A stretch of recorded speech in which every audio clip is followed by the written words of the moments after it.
5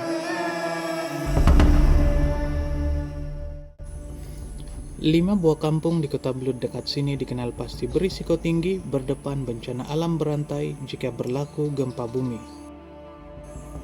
Ia berdasarkan kejadian gempa bumi magnitudo 6,0 berpusat di Gunung Kinabalu pada 5 Jun 2015 yang mencetuskan bencana lain turut membawa kemusnahan besar.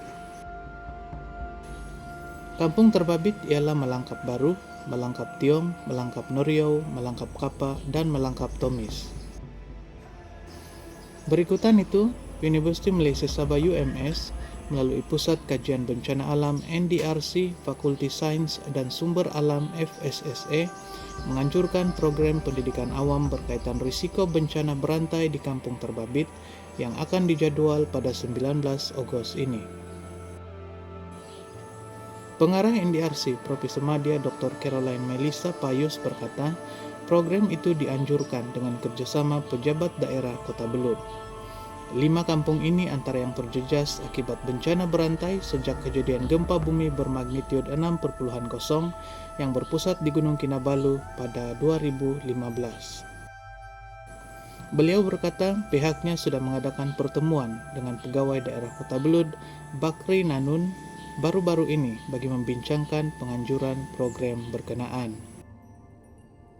Antara objektif utama penganjuran program ini ialah membina kesadaran komuniti terhadap bencana alam, khususnya rantaian bencana berganda akibat gempa bumi seperti banjir, aliran debris, tanah runtuh, dan cuaca ekstrim.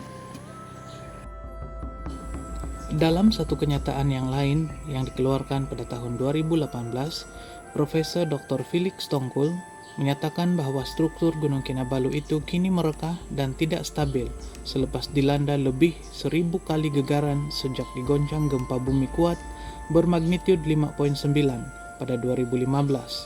Hal ini mencetuskan pelbagai gangguan kepada kawasan sekitar, khususnya daerah Kota Belud. Kira-kira 1.500 hektar atau 15 km persegi lereng Gunung Kinabalu dilapor runtuh akibat gempa berlarutan.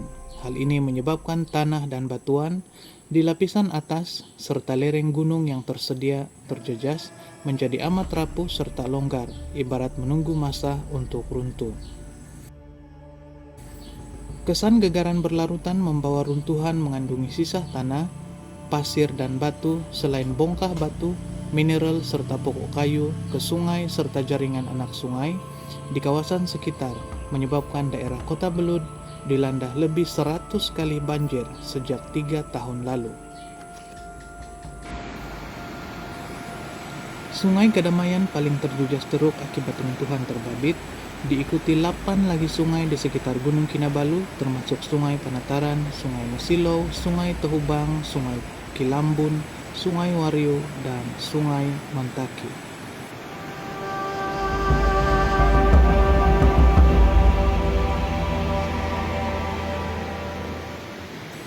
Pengarah Pusat Kajian Bencana Alam Universiti Malaysia Sabah UMS, Profesor Dr. Felix Tongkul, mengakui Gunung Kinabalu, khususnya kawasan Cerun, sangat tidak stabil dengan sedikit gegaran susulan walaupun berskala kecil berisiko menyebabkan runtuhan.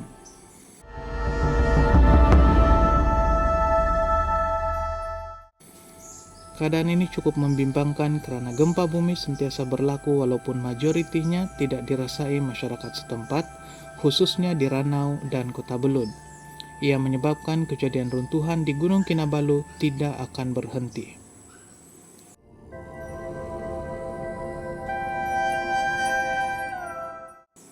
Lereng gunung yang runtuh sangat luas. Tidak boleh dibayangkan berapa jumlah sebenar keluasan dan ia mungkin tidak boleh pulih dalam masa terdekat, sekaligus memberi kesan kepada kehidupan manusia di kawasan sekitar khususnya penduduk Kota Belud, katanya.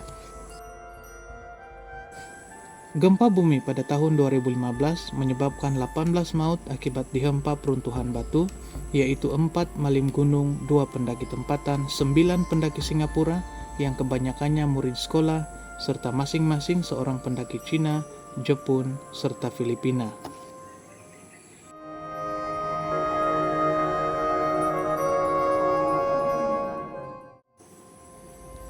Apabila ditanya sejauh mana serius risiko runtuhan, Felix Tongkul berkata, sesar dan patahan aktif di Gunung Kinabalu sentiasa bergerak hampir setiap hari antara 1 hingga 1,5 meter yang akan memberi kesan di kawasan cerun atau tanah tidak stabil sehingga berlaku tanah runtuh.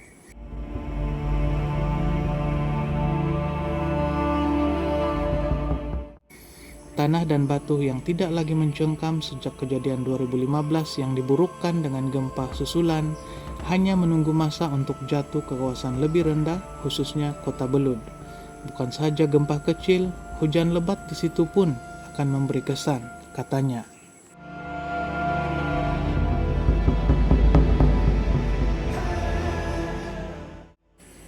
Sementara itu, Ketua Pengarah Jabatan Meteorologi Malaysia, Met Malaysia, Alwi Bahari berkata, 905 gempa susulan direkodkan di sekitar Gunung Kinabalu, khususnya di Ranau sejak 2015, yang bermagnitud lemah ke sederhana, yaitu kurang 5,0 hingga 5,9.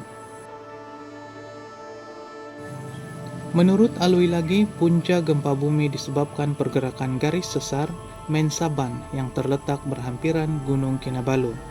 Gegaran demi gegaran diramal terus berlaku, terutama di sekitar Gunung Kinabalu. Malah, Met Malaysia mengesahkan banyak gegaran kecil bawah magnitud 2,0 dikesan khususnya di Ranau, namun tidak direkodkan.